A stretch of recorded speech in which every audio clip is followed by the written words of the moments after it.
மக்களே இப்ப தைச்சாச்சு. அதாவது ஃப்ரண்ட் பாக்களுக்கு பேக் வந்து பாட் நெக் வச்சு தைச்சாச்சு. ஓகேங்களா? தைச்சதுக்கு அப்புறம் இந்த மாதிரி கேன்வாஸ், பேப்பர் கேன்வாஸ் நல்லா ஒரு ஃபுல் சீட் எடுத்து வச்சுக்கோங்க. ஒரு ஃபுல் சீட்டை பார்த்தீங்கன்னா 2ஆ கட் பண்ணி வச்சுக்கோங்க. இது மட்டும் நான் எப்படி சொல்லி தரேன்னு தெளிவா ஈஸி மெத்தட். ஓகேங்களா?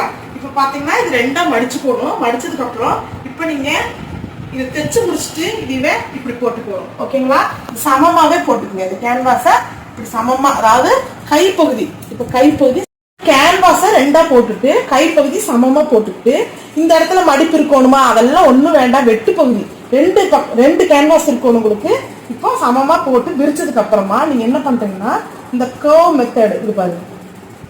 இந்த கை பகுதி அப்படியே நீங்க வரைஞ்சுக்குங்க. ஓகேங்களா? கைப்பகுதியை நீங்க நல்லா வரைஞ்சதுக்கு அப்புறமா இந்த ஷோல்டர் 2 அட்டாச் பண்ணிருப்போம் பாருங்க, பேக் ஃப்ரண்ட். அந்த ஷோல்டர்